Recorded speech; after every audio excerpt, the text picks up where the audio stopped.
और उस शून्य में अपने मन को ये समझाइए कि तू महादेव का चेला है। हे शिव, आप मेरे गुरु हैं, हम पर दया करिए।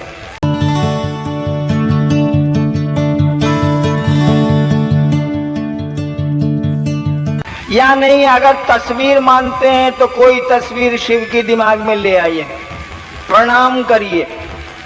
मने मन करिए बोल के प्रणाम कहाँ होता?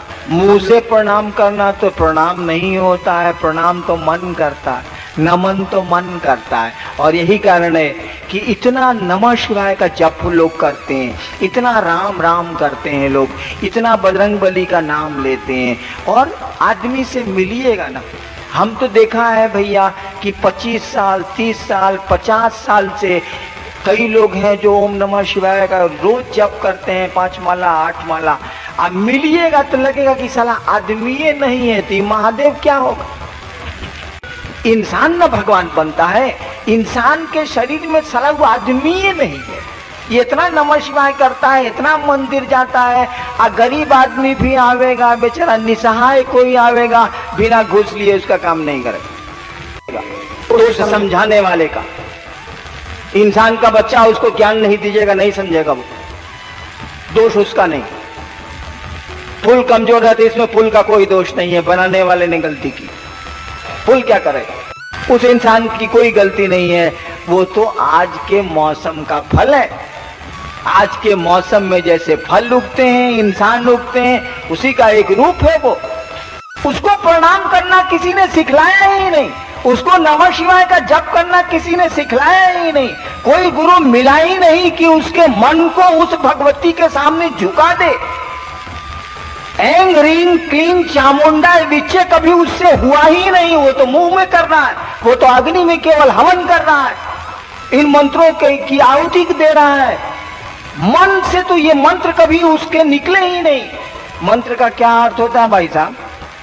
मंत्र का मानी जिसका मनन किया जाए, जिसकी आवृत्ति ली जाए, जिसको दोहराया जाए, मन जिसको बार बार दोहराए, वो मंत्र है।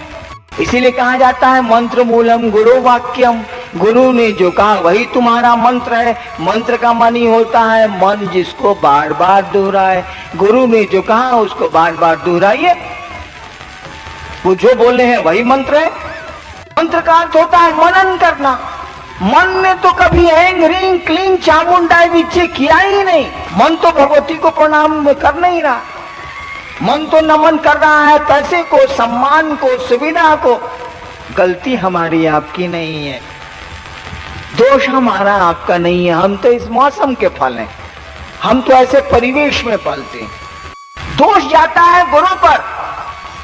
अगर गुरु आपके ठीक नहीं है तो ये रिजल्ट आएंगे। हमने कहा कि भाई साहब महादेव को गुरु काहे नहीं मानते हैं? जानते हैं जबरदस्ती भी पुण्य कराया जाए तो उससे लाभ होता। सर जॉन वुडरॉफ का नाम सुना है? कलकत्ता हाई कोर्ट में जज थे उस समय, एक ही हाई कोर्ट था पूरे देश में, कलकत्ते में। वहां एक जज थे, नाम था सर जॉन वुडरॉफ। एक बार एक भारतवर्ष का आदमी सर जॉन वुडरॉफ से मिलने गया। उस भारतवर्ष के आदमी ने कहा, धोती कुर्ता में वो आदमी गया, नाम बाद में बता दें, वेल मिस्टर जस्टिस, हिंदी में बोलता हूं, कहा कि सुनिए जज साहब, हमारे एक शिष्य ने खून नहीं किया है, आज आपके न्यायालय में उसका केस आया है, उसको फांसी नीचे हो गई है, आप उसको माफी दे देंगे। अंग्रेजी में उसने कहा उस जज को, भाई आज जो जज साहब के यहाँ कोई बात कहने जाए तो वो अरेस्ट होगा। वो जमाना था साहब। सर जॉन वुडरॉफ ने कहा गेट आउट। जज साहब मैं जा तो रहा हूं, लेकिन आपको ये बात कह देता हूं कि उस मेरे शिष्य ने खून नहीं किया है, गलत आरोप उस पर लगे हैं, और आप उसके केस को एडमिट करेंगे और क्लीन एक्विटल देंगे आप। कहा गेट आउट। सर जॉन वुडरॉफ लिखते हैं, वो पूरी तरह याद किए हुए हैं कि दूसरे दिन यह मामला है और इसमें जजमेंट देना है कि केस एडमिटेड। एडमिट होगा तब ना फांसी होगी उसको। Case admitted. 2 महीना के बाद वही आदमी फिर जस्टिस से मिलने आता। और सर्टिफाइड कॉपी जजमेंट के लिए हुए हैं। और सर जॉन उट्रप से कहता है, थैंक यू मिस्टर जस्टिस, आपने एक्विटल दिया, इसके लिए आपको बहुत बहुत धन्यवाद। कहता व्हाट नॉनसेंस, क्योंकि उसने तो जजमेंट दिया था कि केस एडमिटेड, कहा कि दिस इज योर ऑर्डर। उस आदमी ने वो आदेश की सत्यापित प्रति जज साहब को दी। सर जॉन उट्रप ने उस आदमी को बैठाया, अपने ऑफिस के आदमी को कहा रिकॉर्ड लाओ। रिकॉर्ड मंगाया। सर जॉन उट्रप देखते हैं कि अपनी कलम से उन्होंने लिखा है acquittal, hard and and accuse. उसी की सर्टिफाइड कॉपी वो लेके आए। 20 मिनट तक सर जॉन उट्रप सोचते रहे। उसके बाद सादा पन्ना खींचा। उस समय गवर्नर जनरल इन काउंसिल होता था, मतलब उस समय वही सबसे बड़ा अफसर होता था इस देश में। लिखा governor general in council, I sir John उट्रप hereby resign. Sir John उट्रप ने रिजाइन कर दिया। और जो आदमी गया था यह बात करने के लिए, उसी के शिष्य हो गए। उनका नाम था विद्यार्णव। जॉन उट्रप ने तंत्र पे बहुत सुंदर लिखा है और बहुत खूब लिखा है।